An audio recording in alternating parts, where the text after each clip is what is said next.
ছাত্রলীগের সভাপতি কোথায়? রাসেল কই? এখানে আসো, এখানে এগুলা দেখো।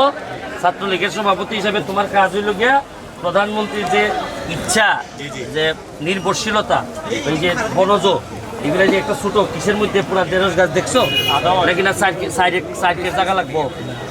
তোমার যারা আছে ছাত্র, যারা লিগ করে এদের এবং সাধারণ ছাত্রদের নেতা হিসেবে তোমাকে এগুলো বলতে হবে যে যান এইগুলা বঙ্গবন্ধুর বক্তব্য পড়াই শোনাইছিলাম না?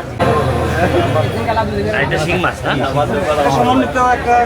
এদের সবজি চাষ মানে একটা বেড করে আমাদের অনেক জায়গায় নিচু জমি আছে যেখানে পানি টানি আটকে যায়, তো আমরা এই যে মাঝখানে মাছ চাষ করতে পারি, পাশাপাশি আমাদের শাকসবজি একটা শর্ট জোন পদ্ধতি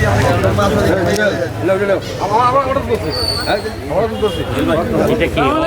হ্যাঁ হ্যাঁ, বনোয়ারা জোহরের গ্রুপ, ওই যে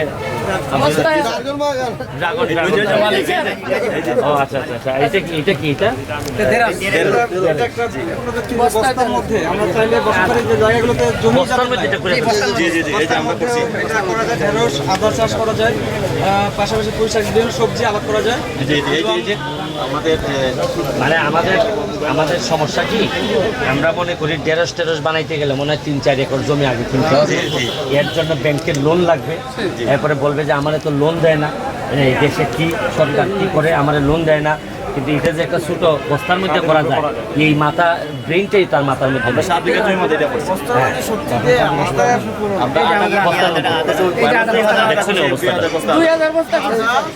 ছাত্রলীগের সভাপতি কোথায়? রাসেল কই? এখানে আসো, এখানে এগুলা দেখো। ছাত্রলীগের সভাপতি হিসেবে তোমার কাজ হইল গিয়া প্রধানমন্ত্রীর যে ইচ্ছা, যে নির্ভরশীলতা, এই যে বনজ, এগুলা যে একটা ছোট কিসের মধ্যে পুরা দেড়শ গাছ দেখছো নাকি না সাইডের জায়গা লাগবো? তোমার যারা আছে ছাত্র, যারা লিগ করে এদের এবং সাধারণ ছাত্রদের নেতা হিসেবে তোমাকে এগুলো বলতে হবে যে যান এইগুলা বঙ্গবন্ধুর বক্তব্য পড়াই শোনাইছিলাম না, এই অনুযায়ী করতে হবে।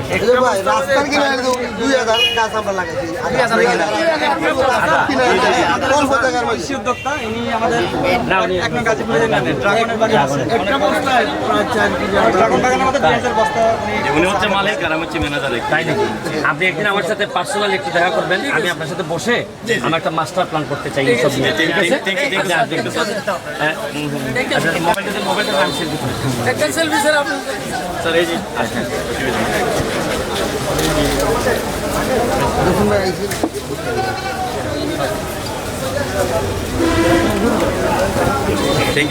ভালো লাগবে আপনার।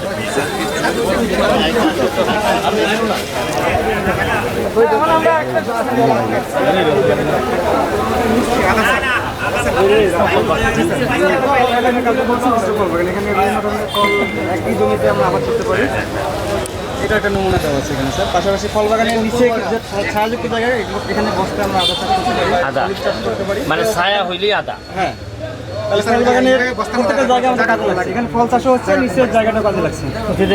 বিষয়টা তো এরকম বিষয়টা এরকম হইলো যে নর্মালি আমরা তো বড় গাছের নিচে ছায়াযুক্ত জায়গায় আমরা গাছ লাগাই না, মনে করি যে রোদ পায় না। হ্যাঁ, অন্য কোনো গাছ লাগাই না বা সবজিও কোনো মনে হয়। তখন আসলে কি শুধু আদাই হয়? হ্যাঁ, আদা হলুদ আমরা বস্তার মধ্যে আদা বলে জায়গাটা কম লাগে, জায়গা কমের কনসেপ্ট না। আমি বলতেছি ছায়ার মধ্যে কোন কোন গাছ হয়? হ্যাঁ, আদা হবে, হলুদ হবে, আদা এবং হলুদ ছায়ার মধ্যে হবে। হলুদ লাগাই দিন। আরে ভাই, চেয়ারম্যান দিবি কেন?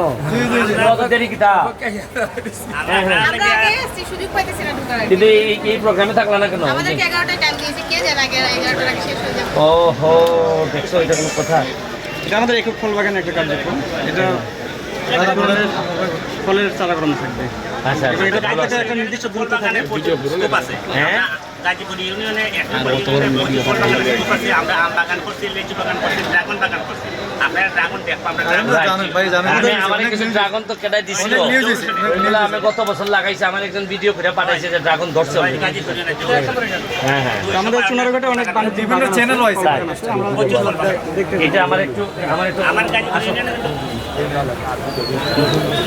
এটা কিটা আমাদের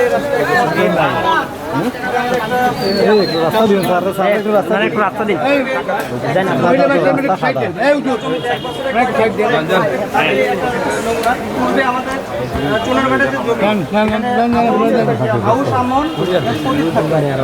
রবি মৌসুমে সেচের সমস্যার কারণে পতিত থাকতো, কিন্তু আমরা এটা কনভার্ট করে আমরা এই কম্পেনসেশনের আওতায় নিয়ে আসার চেষ্টা করছি। আমন, আউশ আমন এবং সরিষা এবং বোরো, মাঝখানে একটা ফসল সরিষাটা আমরা এখানে আবাদ করছি। একটা জমি বছরে যেখানে 3টা ফসল আবাদ হতো, এখন 4 ফসল আবাদ হচ্ছে। ফসলের উৎপাদন বাড়ার কারণে আমাদের কৃষক ভাইরা লাভবান হচ্ছে। এর পাশাপাশি সরিষাটা মাঝখানে ঢোকানো হয়েছে এবং আমাদের যে সরিষা আচ্ছা, আমার একটা যে বোঝার কথা আমি জানি না, যেমন আউশ আমন আর গরু, এইগুলা নামগুলা কিসের আকারে আসে? মানে আমি তো বলবো যে আমার ধান চাষ, ধান চাষ আসলে আমাদের একটা বছরকে যদি ভাগ করি কৃষি মৌসুম, এটা কি সময়ের উপর ভিত্তি করে নাম হয়েছে? 12 মাসটাকে ভাগ করে আমাদের 3টা মৌসুম ভাগ করা হয়। আচ্ছা, তাহলে টাইমের উপর ভিত্তি করে টাইমের উপর। কোয়ালিটি কি ভিন্ন হয়? কোয়ালিটি জাত আলাদা আছে, আমাদের কোয়ালিটি আলাদা হয়। মানে যেমন আমনটা গরু থেকে- কিন্তু আমনের যে জাতগুলো এগুলো আউশে হবে না, আবার বড়তে হবে ও না। আচ্ছা, তাহলে আপনি আমনের যে জাত আমরা লাগাই যে সময়টাতে, আমনের- এই সময়টাতে মনে হয় আউশ লাগাইলে হবে না। আউশ লাগলে হবে না। কেন, কারণটা কি হবে না? এটা আমাদের ও। আলোক সেনসিটিভ আছে জাতগুলো, আমাদের নির্দিষ্ট আলোক ও আমি বুঝছি, যখন 33-35 ডিগ্রি সেলসিয়াস তখন একটা, প্রত্যেকটা জাতের জন্য আলাদা আছে। তখন শীতকালীন একটা। যে টেম্পারেচার তার সাথে আরেকটা আছে। বড় মানে যখন গরম বেশি তখন হলে এমপি ব্যারিস্টার সুমন, আর যখন একটু গরম কম তখন আগের এমপিরা। যখন পুরো যখন বন্যা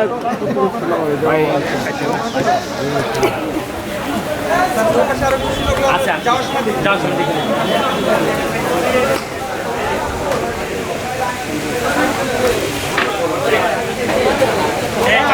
আপনারা একটু সাইডে দাঁড়ান, আপনারা একটু সাইডে দাঁড়ান।